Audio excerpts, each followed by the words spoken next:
Okay, we're going to be in Genesis 9. For those of you that don't know the Bible well, this is one of those trivia questions. Does the Bible talk about being drunk and naked? And the answer is yes, it does. At the same time. Yeah. At the same time and in a tent, for those that are curious. And later, in a cave. Yeah. Yes, later. All in Genesis. Oh, yes. Remarkably. So, Genesis is the book of firsts. So, probably, I'm a little biased, but if you understand Revelation and you understand Genesis, then all the other books in between make sense because there's a thread that goes from the beginning to the end. And God's character never changes. So if you understand how he works and how he operates in Genesis, then it'll be a precursor because there's lots of laws that get laid down, and we're actually going to go into some of those today that start in Genesis. Principles, spiritual principles, like we know physical principles like gravity and those type of things, but a lot of times we're spiritual beings, not just merely physical. So if you know the spiritual laws, then it will help you a whole lot. Like sowing and reaping is one that is hit hard in Genesis that you see throughout and we see today in our lives. So we'll get into that. In this chapter, just for those that are unaware, this is a new beginning. So Noah has just left the boat. The entire world was just judged, and now we're starting with a new beginning. And it's kind of like, think about in your lives. If you've ever been through, I can't speak for y'all, but I can speak for myself. And if you've ever been through a really bad storm in your life, and it's like you finally get through it, and the whole atmosphere has changed. It's like the whole world looks different. And that's kind of what happened to Noah literally here. And the Bible a lot of times uses literal and kind of like a parable. A parable means to lay aside. So here we have a literal storm, a literal saving of Noah and his family by God, who sealed them. And now he's walking out into a whole new world. And a lot of the things that were pre-flood physically in the world changed post-flood. So we're going to get into that, and we're going to get into some new rules and some new things that we all take for granted, but we're different post-flood. Okay? With that being said, in our usual fast fashion, can someone read verse 1? So God blessed Noah and his sons and said to them, "Be fruitful and multiply and fill the earth." Okay, if you're thinking deja vu, you are correct. So this is just like, I believe it was chapter 1 Genesis, when God commanded Adam, be fruitful and multiply, and and then Eve came along, and all that. So now we've got to repopulate the earth, right? And incidentally, just applying that to our lives, there's a lot of people that believe in depopulation and there's too many people. There's zero biblical support for that. God's commandment to us is to populate the world.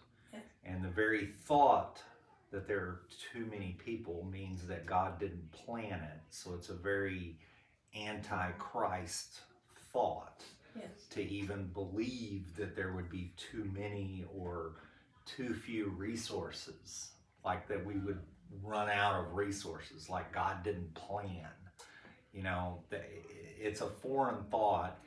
And when we get into Genesis, and y'all kind of miss this in the garden, but when we get into Genesis, God is our source, not the world. And a lot of times we want to think things, and we think on this level, and God's ways are higher than ours, right?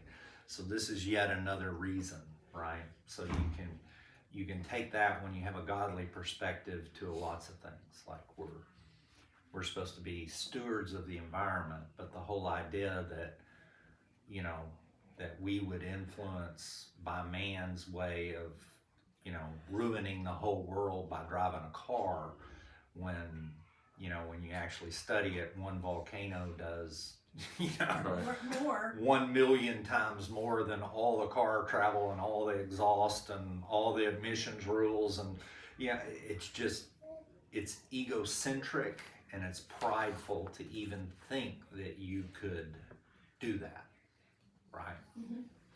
So, anything else there, Chris? You want to bring up? No, for sure. Okay, verse 2. And the fear of you and the dread of you shall be on every beast of the earth, and every bird of the air, and all that move on the earth, and all the fish of the sea. They are given into your hand. Okay, a couple of things here is we talked about how the world had changed, right? Pre-flood versus post-flood. So what you're going to find out in our next coming verses is that now man is not going to be a vegetarian alone, and neither are the animals. So when you see verses like we have in Revelation where the lion lays with the lamb and we go, how could that happen? All that. Well, it did, right? Pre-flood, those kind of things happened because the lion would eat grass, right? So now the world has changed. So the first thing he does is put the spirit of fear in the animals for their survival so that they won't come up to you. We joked, which it may or may not be true, a lot of things in the Bible just aren't explicitly mentioned, but he was in the garden when Adam was in the garden, and he needed to reach a high limb. He could just kind of whistle and the giraffe could come over because he had total dominion and the animals were not afraid, right? And he could climb up on the giraffe's neck and grab it, Noah led all the animals on the ark. Why? Because he had dominion and because they had no spirit of fear. So there's no issue. The world wants to tell you that's impossible. How did he grab a lion? Well, he whistled when the lion was eating grass. It's very simple to explain.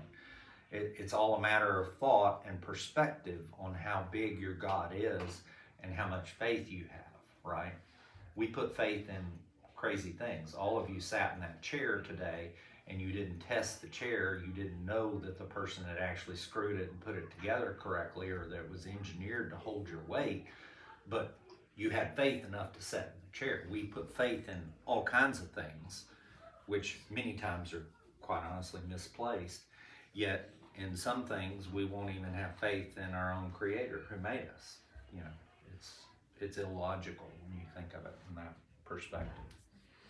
The other thing that we talked about way back in Genesis, which is coming up again here, is the whole idea of dominion. Land, air, and water. We covered this before. So that's the basis of law, right? So he was given dominion over the beasts of the land, the fish of the sea, and birds of the air. So that's your land, air, and water, which is the basis of the law that we have, which is where we're going to be going here shortly with the new laws that are coming forward. So he's reminding. And when you see repetition in the Bible, it's important. It's like a knock, knock, are you listening kind of moment. Because if they're repeating it, then God is saying, this is important, pay attention. Right. So somebody want to read 4 and 5? What happened to 3? Oh, You want me to finish that one? yeah. Every moving thing that lives shall be food for you. I have given you all things, even as the green herbs. And do 4 and 5 too, please. Sure. But you shall not eat flesh with its life, that is, its blood. Surely for your lifeblood I will demand a reckoning. From the hand of every beast I will require it, and from the hand of man, from the hand of every man's brother, I will require the life of man. Okay, do you want to talk about the lifeblood? So the initial thought on this and some of the old commentaries was that it talked about, I guess they would eat animals alive, which is kind of repulsive by our standards, but that's what the literal text here is saying. But as it comes to play out, we see in the law how there's a proper way of preparing meat. And kosher slaughter involves a sharp, very sharp knife and cutting the central, or the neck artery, and the animal kind of bleeds out peacefully. It sounds gross because it's very bloody, but it's very peaceful for the animal. So from this comes the kind of the kosher laws. But at a sense here, there's also the cults were arising that had blood rituals, and so God's saying none of that.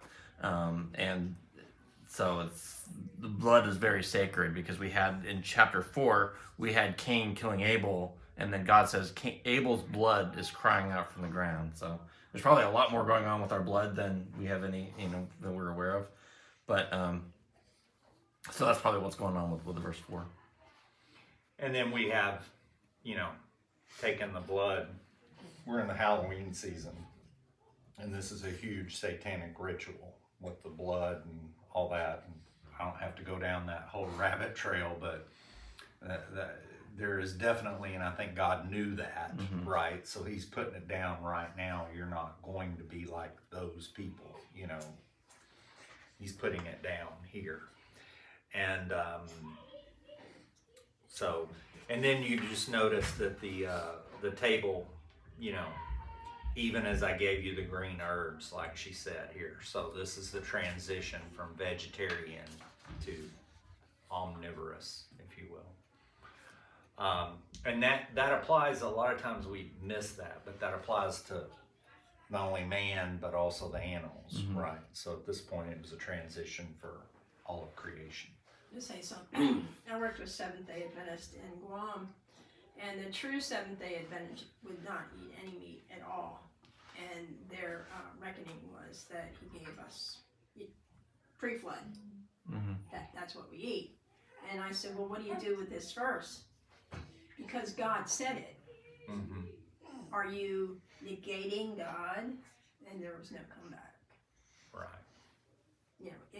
If you have a clear conscience and you believe that you're doing what is right, I'm not the person to judge you, but to put this out for other people that you can't be pure or holy or righteous or whatever is wrong, because God's word says we can be either or. Absolutely. I agree. Okay, where did we leave off? 6 kind of goes with 5. Whoever sheds man's blood, by man, his blood shall be shed. For the image of God he made man. And so this gets back to the image, and we had a discussion back in chapter 1 about kind of what the image was, and some would say it's man's ability to reason.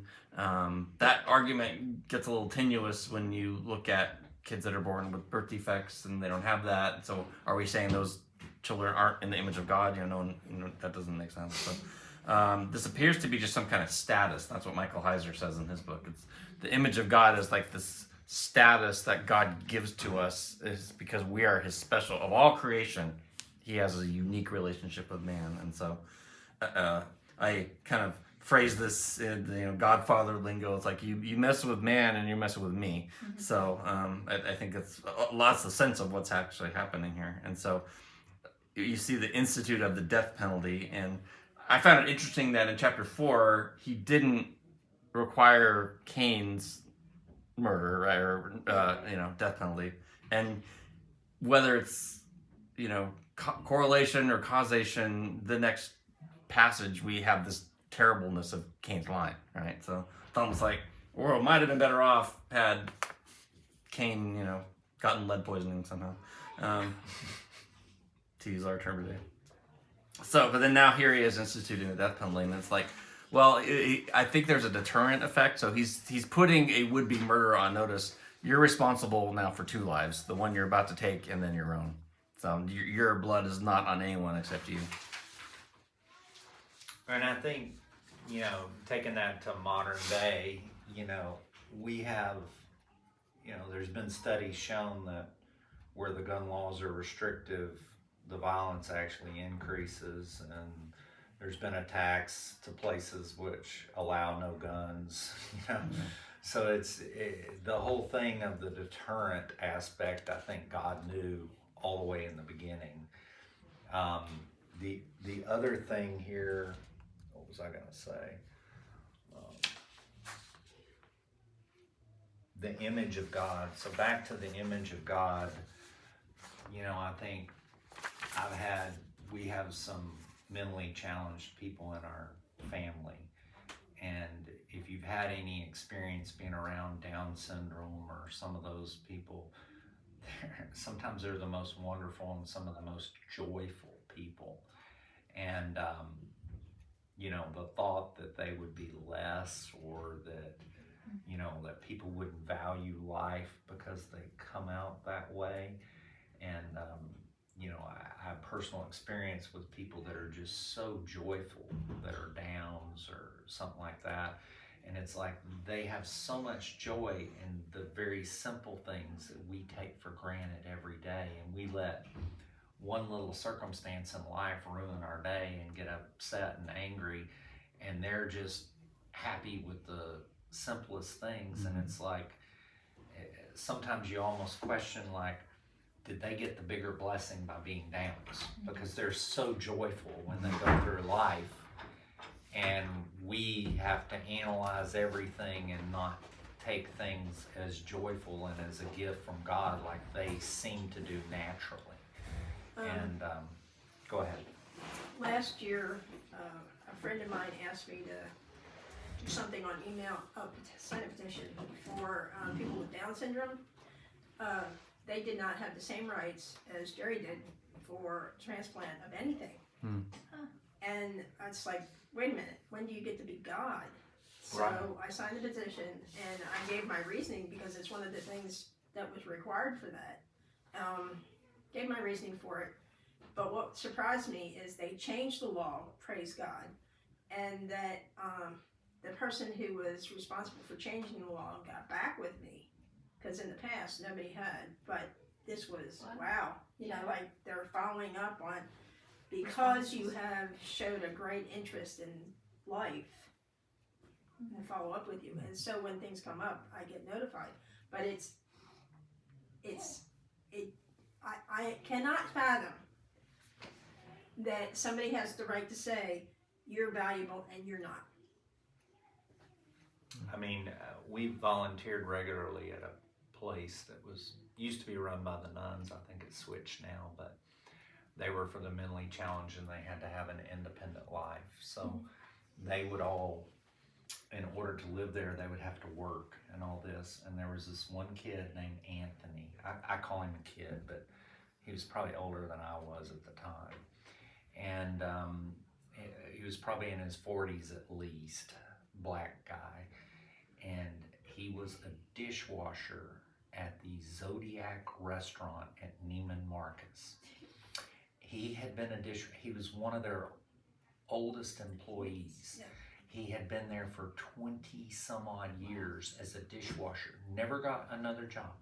And he would literally have to get out at the bus stop at like 5, 6 in the morning every day, take 2 buses to get to work, 2 to get home. He put in like a 12-hour day. He would go every day to work dressed in a suit because he was so happy about his job. Absolutely loved his job.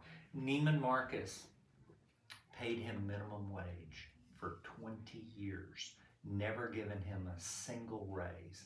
And he loved his job, was so proud of it, spoke only good about Neiman Marcus. Meanwhile, I would never shop there after that. Not that I was a regular at Neiman Marcus, not my style, but the whole thought of it, you know, was just repulsive to me, that they were taking advantage of it, you know. And he was just, but, you know, what an example, right? You know, of the image of God. And so many people, you know, especially in our day and time where we have selective birth, and you have now all of a sudden you have the option, you know, and the option to commit murder, right? So it's just unbelievable to me. That's what made me think about it was, and like I think fetuses have their own blood makeup in like 20 days, and like you don't even really know if you're pregnant with it. So Yeah. I mean that you're shedding blood. Yeah. Already, if that is a choice that you make, but intentionally anyway. And so, Seth, we want to go talk ahead. about the dispensations. There's a whole Yes. theory about how there's, I think, 7 dispensations throughout the Bible, and so this, according to that theory, would start the dispensation of government, because right in the first 6 verses, you've got different laws being instituted here, and they kind of like read between the lines. So they come up with honor God, do not blaspheme, because of the fact that God spoke directly with Noah. Certainly, capital punishment is here. The sacredness of marriage is here, because they talk about being fruitful and multiply. Well, you can't do that. You know, if you go outside marriage, you're gonna end up with, you know, cheating that. So it's all that. They come up with 7 different laws that are the Jewish sages would say are bound on everybody. And so I was reading an article, and they compared it to the decrees in Acts 15 that they gave to the new believers, and there's just a lot of parallels there, which is interesting. I go into that more in a background video, so don't take up time here, but I just found it fascinating. Yeah, I highly encourage to watch the videos before class that Chris posts. So he'll do a background video on the passage that we're studying, and then sometimes there's a side topic. Like this week, it was Noah. Mm-hmm. Is that how it's- Nomadic Yeah. laws. So anyway, it talks about those laws that are put down here and Mhm. how they developed and the tie into Acts. So 7 through 10, who'd like to read? I'll take that. And as for you, be fruitful and multiply. Bring forth abundantly in the earth and multiply in it. Then God spoke to Noah and his sons with him, saying, And as for me, behold, I establish my covenant with you and with your descendants after you, and with every living creature that is with you, the birds, the cattle, and every beast of the earth with you. And all of that go out of the ark, every beast of the earth. So we actually, when we went through Genesis, we talked about all the different covenants, and we're now at one of those covenants. And as we go, we'll see other examples, like the Abrahamic covenant is a big one that we're going to be part of. But a lot of people don't catch that it's your descendants and thereafter. So what that means is we're in this covenant too. So don't think that just because this was thousands of years ago, it doesn't include you, right? Mm-hmm. So there's a natural tendency for us to think that was then, it doesn't include us, when it absolutely does. It says, and thereafter. So the promises of the Bible are extended all the way to us. And notice that it's every living creature. So it's even to the animals, and God bless you. And you know, as we go forward, you know, and especially in the New Testament, I think, and we talked a little bit about this in our Revelation class, but how creation groans, right, for the second coming, and we see that, you know, this, they're grafted in on this. So anything else I missed in there? No. Chris? Okay. 11 through 13. I can take that. Thus I establish my covenant with you. Never again shall all flesh be cut off by the waters of the flood. Never again shall there be a flood to destroy the earth. And God said, This is the sign of the covenant which I make between me and you and every living creature that is with you. For perpetual generations I set my rainbow in the cloud, and it shall be for the sign of the covenant between me and the earth.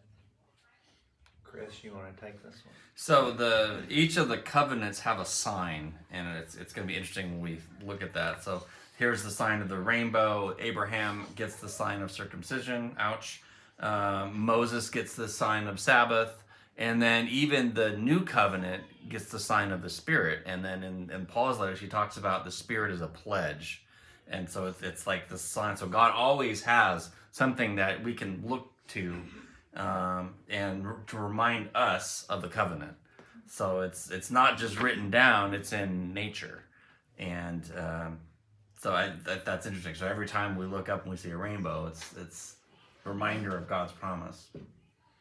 Yeah, and lest we forget, kind of like if you think of the Israelites when they, like the walls of Jericho fell, and then they put up a stone of remembrance, and they would walk by that and they would remember how God, helped them conquer that, and they went through that.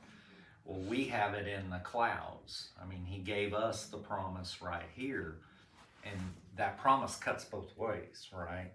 So the promise is that he won't flood again, but it also says that he will judge the earth, right? So he's already done it once, and it's gonna happen again. It just won't be a flood. So, when we look at the rainbow, we should have the natural reaction of thanking him for his grace and his mercy. And Because we're just as wicked as the generation that destroyed, that was destroyed. And also have the realization that he's coming again to judge the world, like we just covered in Revelation. We know it's not by water. Yeah. And just like in Hebrew, the word for bow, means bow. I mean, there's a weapon sense. So it's like we are due judgment, and God's withholding it. Here in the United States, I've seen a double rainbow. But what I saw when we lived in Okinawa and Guam were triple, even quadruple rainbows. Because, it's like all of the seas out there, but to see it over and over again. The other thing I want to say is there are many animals that are colorblind according to science, but all of them can see the color of the rainbow. Oh, interesting. Well, it says it right here in his word. All living creatures. The other thing is, just from a spiritual sense, once again, we talked about this before, but we're spiritual beings and the spiritual laws apply. And God, Satan is the false light, and he always steals, and he always masquerades as light. And what do you see that our culture has done with the rainbow, right? They've created the flag, they've twisted it, they took a color away, they flipped it upside down just like they do the cross, right? So the things of this world, try to twist our blessings. We talked about that before with the stars. Astrology and the fortune tellers stole the stars from us. But the blessings, and there's still things written in the stars that even brought, the shepherds to go see Christ. So, the Satan wants to keep us away from some of these things and wants to change the meaning of them and divorce us from our spiritual side and make you think that this is it. This is all you got, so he can steal, kill, and destroy. 14 through 17. When I bring clouds over the earth, and the bow is seen in the clouds, I will remember my covenant that is between me and you and every living creature of all flesh. And the waters shall never again become a flood to destroy all flesh. When the bow is in the clouds, I will see it, and remember the everlasting covenant between God and every living creature of all flesh that is on the earth. God said to Noah, This is the sign of the covenant that I have established between me and all flesh that is on the earth. So once again, like Chris explained, this is the sign of the covenant. You also, just for clarification, he says, I'll never again use a flood to destroy the earth. He's getting a little pointed here, like, don't think I'm not going to do it again. But, then the other thing, and we've talked about this in prior, but it's worth reiterating because once again, we see it here and we'll see it as a theme. The book of First, where he says, and I will remember my covenant. So once again, that's not like we think of in English, like remember, like God forgot. He obviously didn't forget. It's a thing to point us to say that he won't forget, that he knows his covenants, and it's his timing when he's going to do that, right? And then for those that have that flawed view that the flood was a localized event, he makes it real clear here that he won't again flood the entire earth. So there's no room for the theory that the Noah flood was a localized flood, because we've had many localized floods, right? I guess I just have a question for clarification. Well, I think I know the answer, but on chapter 8, verse 21, the Lord smelled a pleasing aroma, and the Lord said in his heart, I will never again curse the ground because of man, for the intentions of man's heart is evil from his youth. Never will I again ever strike down every living creature as I have done, while the earth remains seedless and harvest. So is he now specifying that he'll never flood, never destroy every living creature by flood, or is it just kind of reiterating a point? If that makes any sense. I tend to think it's the catchphrase there is while the earth remains. Right. Because Right. the earth will pass Didn't away. we covered that. Yeah, Yeah. which is I know interesting. we said last week in like Revelations, of course, it'll. Yeah. But is that saying that until Revelations, there'll be no other cataclysmic event? I guess. Yeah, and even in the New Testament, right? Christ says, "I'll be with you until the ends of Yeah, end of the age, end of the earth. end of the age." Right. So I think that's where it's going, and he doesn't. Cursing of the ground was that one time, Yeah. so we don't see that ever again. And the killing of every living creature. I mean, even in the judgment, you remember the birds in Revelation are still around eating all the flesh of the Yeah. kings and all that. So I think that's the answer, but obviously be a good Berean, right? Acts 17:11, study the word and make sure what we're saying is in the word. Where did we live off? I guess I was thinking about the word, perpetual and everlasting and forever. And I haven't checked this out, but I heard someone say, legally, if you're looking at a trust and it says forever, that means until the end of the earth. I'm like, oh, that was interesting, Yes. because that's what the Bible says. Because recently we put our Yeah. estate into a trust and it says until the end of the earth. Yeah. It's like, we're Who not living will- that. Wow. Yeah, we kind of covered that when we did the land, air, and water, where the air was the trust, which is the highest law, Yeah. because God is the grantor, and, Yeah, yeah. There's all these executor, we're the parallels. trustee, right? Yes. So we're acting on behalf and a fiduciary responsibility for what God gave us for our descendants and the descendants There, yeah. that are the beneficiaries. So trust law is the law of the air. And That's Chris fascinating. covered a little bit of that in his But we're background. video. presently under admiralty law, which is of the sea. Correct. Contract, yeah. Which Okay. we were never meant to be. P, yes. So, that being said, 18 through 21. Now the sons of Noah who went out of the ark were Shem, Ham, and Japheth. And Ham was the father of Canaan. These three were the sons of Noah, and from these the whole earth was populated. And Noah began to be a farmer, and he planted a vineyard. Then he drank of the wine and was drunk, and became uncovered in his tent. Okay, we finally got to the title of the lesson, right? Noah drunk in the tent. So, But here, it's interesting how you could go from 21 to chapter 10, verse 1, and it would be seamless. But yet, right, God, except for Joseph and Daniel, the only two I can think of that don't have any sin recorded, all of the heroes of the Bible have warts. And here's Noah's, Joseph has a wart. well, his possibly is is where he was arguable. young He was and prideful about yeah. his dreams, and Yeah, he was told yeah. that. So yeah, he had one, but Daniel doesn't have it Yeah. recorded. You're recorded. right. Yeah, I'm saying recorded. Yeah.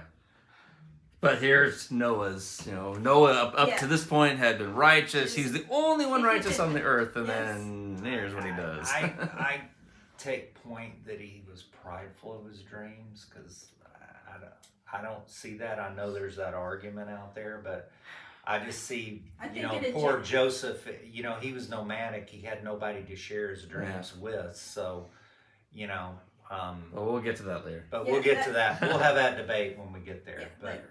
there's two different views on that, definitely. There's at least 3 I know of, but that's Probably, yeah. But that's the great thing about this class is because we have to understand it and we chew on it and we can have different viewpoints. So that's why I love it.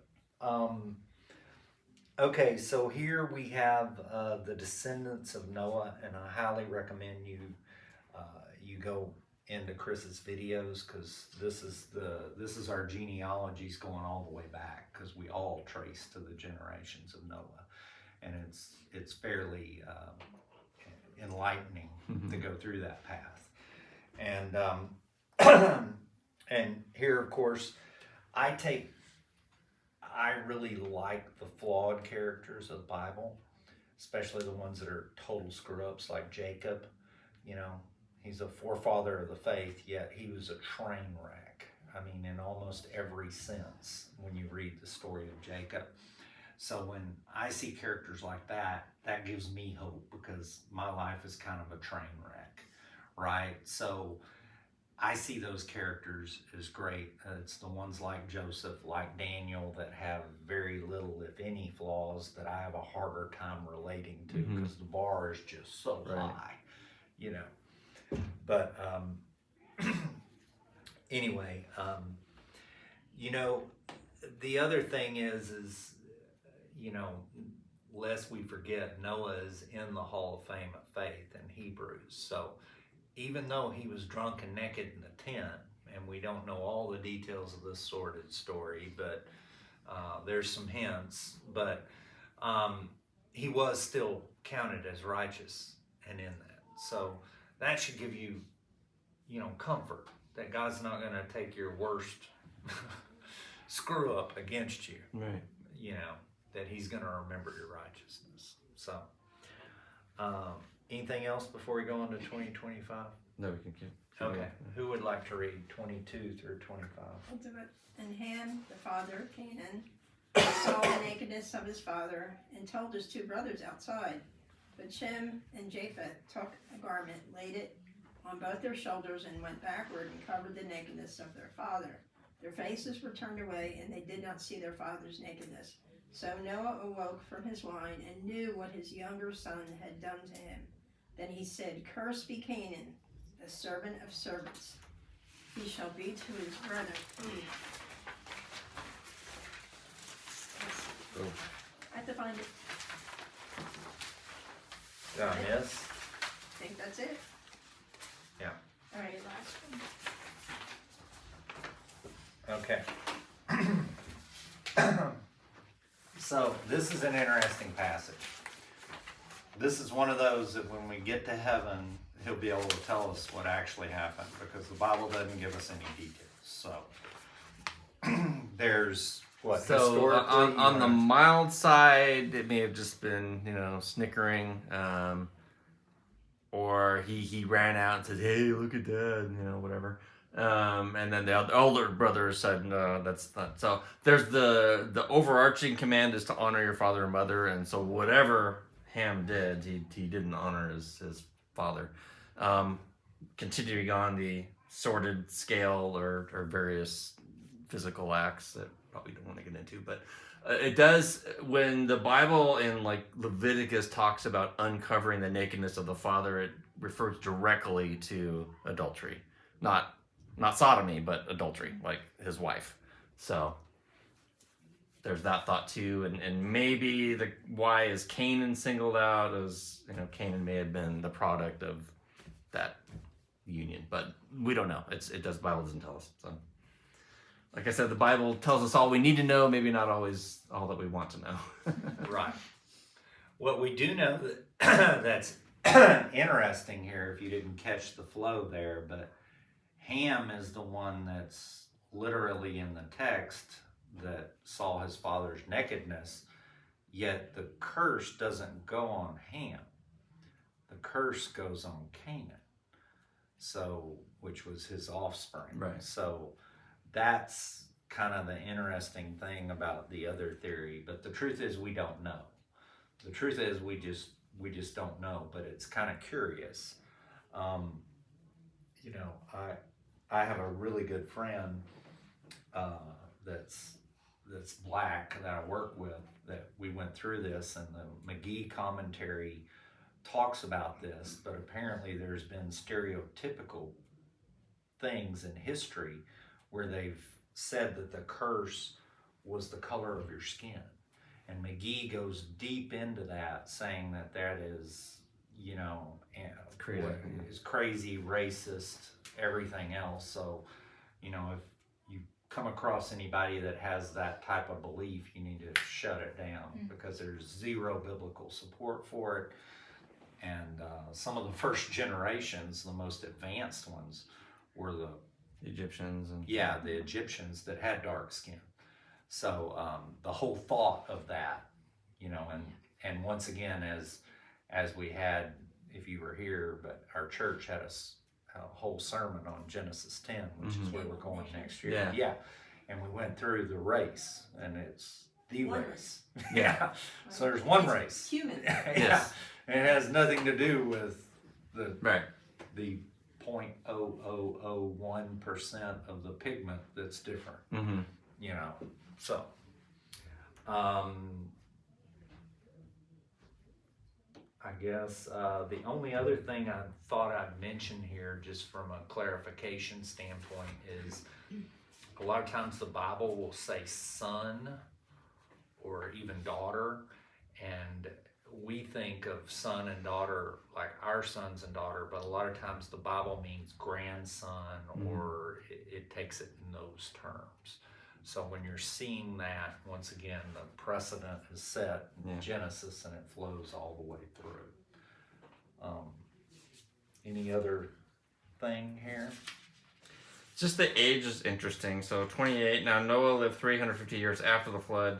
All of Noah's days were 950 years. Then he died. And if you were to do all the math and stretch it all out, I mean, Noah and Abraham would just missed each other.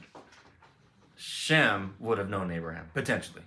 We don't have any record because Noah was way off in Babylon. But it's just interesting that these seem so far away, and yet so Abraham, in theory, could have talked to Shem, who was on the ark. Shem could have talked to Methuselah, who knew, you know, Enoch, who knew Adam. I mean, it's just everything is just really compact. You're only getting this like second hand, right? It's not that far away. Whereas, you know. So tell me what happened in the garden. Well, Grandpa said this is what happened in the garden. So, and he talked to someone who was there. So I found that fascinating. Just That would be cool. the length, yeah. And then we get into this whole thing where God tells us what the foods are, and then we, you know, if you want to go there, our foods now are kind of manipulated, you know, with pesticides and with toxins and, you know, all this. And, you know, the Bible clearly calls what is food, and it's not genetically modified, you know, and all this other stuff. And then we wonder why we have diseases and we're not living to 120 like it says we should in the Bible, right? Although more people in the whole world are living to 120 in this decade than previous decades. I'm 65, so from my childhood until 10 years ago, 55, the amount of people who are living past 110 has increased worldwide, not in America, but worldwide. Yeah, and those are typically in those GMOs. in those areas where it's third world and they're eating literally from the land. Yes. You know, which is biblical, right? Yes. As we studied in Revelation, the healing is in the leaves of the trees. Yes. Right. Whether it's the land of cattle and or the flocks, or it's the land of vegetation, or both. Right. They are. Absolutely. This was the first year I truly attempted like a garden, and it's so frustrating. Like Yes. pests, like who knew some of these bugs existed until you tried to plant